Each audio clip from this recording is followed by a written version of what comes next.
یہ لوگ جاہلیت کے فیصلے چاہتے ہیں. ذرا اپنے پہ نظر ڈالیں، ہم کیا چاہتے ہیں؟ زمانے جاہلیت کے بہت سے طریقے آج ہمارے معاشرے میں بھی رائج ہیں. جاہلیت کے زمانے میں قبر پرستی ہوتی تھی، اوہام پرستی، فالے نکالنا، نجومیوں سے قسمت معلوم کرنا اور اس طرح کے مشرکانہ کام. دور جاہلیت میں قتل اولاد ہوتا تھا.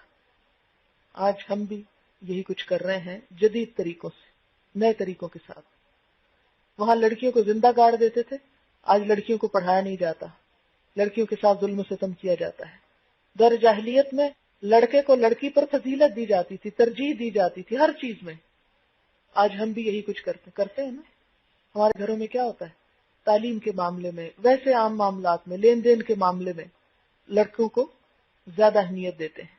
تعلیم، جائیداد، شادی، ہر چیز میں لڑکوں کی پریفرنس. اور سندھ میں لڑکیوں کے ساتھ کیا ظلم ڈھایا جاتا ہے؟ قرآن سے شادی کر دیتے. جس کی جائیداد تقسیم نہیں کرنی ہوتی تو لڑکیوں کی شادی نہیں کرتے، وہ کہتے ہیں ہم نے قرآن سے شادی کر دی، یعنی کسی اور سے اب شادی کر ہی نہیں سکتی، یہ مراد ہوتی.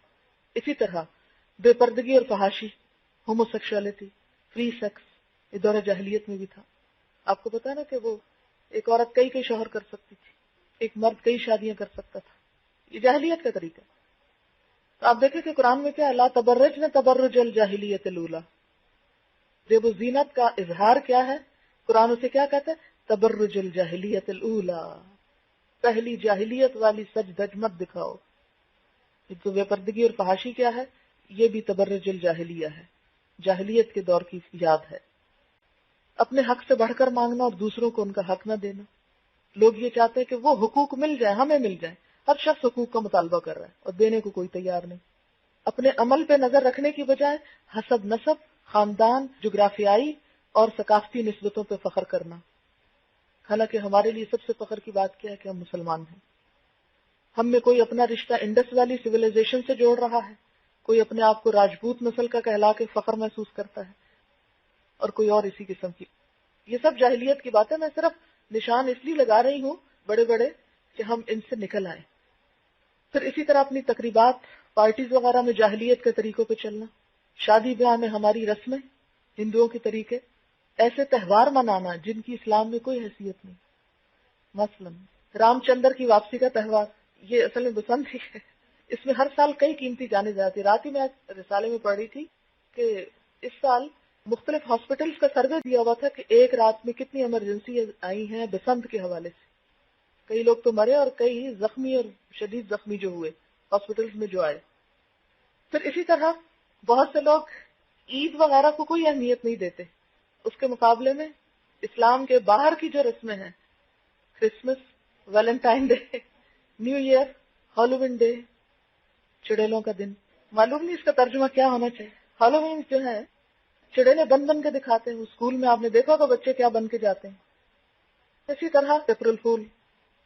پھر اسی طرح ماڈرن بننے کے شوق میں حلال حرام کی پرواہ نہ کرنا، جھٹکے کے گوشت کھا کے فخر کرنا، ماڈرن کہلانے کے چکر میں شراب نوشی کر کہ اگر کوئی نہ پیے تو کیا کہتے ہیں؟ بیکورڈ ہے، مولوی ہے. اسی طرح رشوت، بے ایمانی، دفتروں میں کام چوری، کام کر کے نہ دینا اور تنخواہ پوری لینا، یہ سب غیر اسلامی جاہلیت کے طریقے ہیں. فرمایا افحکم الجاہلیت یبغون، مسلمان ہو کے جاہلیت کے طریقے پسند کرتے ہیں. ومن احسن من اللہ حکما لقوم یوقنون، حالانکہ اللہ سے بڑھ کر اور کون اچھا ہو سکتا ہے فیصلہ کرنے میں. یہ اللہ کے فیصلے ہیں نا جو ہمیں اس نے طریقے دیے. تو اللہ کے طریقوں کو چھوڑ کر دوسرے طریقوں کو بڑا خوبصورت سمجھتے ہیں. فرمائے من احسن من اللہ حکما، اللہ کے فیصلے سے بڑھ کر کس کا حکم خوبصورت ہو سکتا ہے. لیکن کس کے لیے ہے وہ خوبصورت؟ لقوم یوقنون، جو لوگ یقین رکھتے ہوں. یقین ہی تو نہیں، ساری مشکل تو یہاں ہے، یقین نہیں. یاد رکھیں ہر سچائی پہ شبہ کا پردہ پڑا ہوا ہے. اس پردے کو چاک کر کے یقین تک پہنچنا ہے. جب آپ یقین تک پہنچ جائیں گے کہ اللہ کا حکم یہی ہے، نہیں کروں گی تو پکڑی جاؤں گی، حساب کیسے دوں گی، لکھا جا رہا ہے، سب کچھ ریکارڈ ہو رہا ہے، تو پھر کوئی عمل نہیں ہو سکتا جب تک یقین نہ ہو. یقین محکم، عمل پہ ہم، محبت فاتح عالم.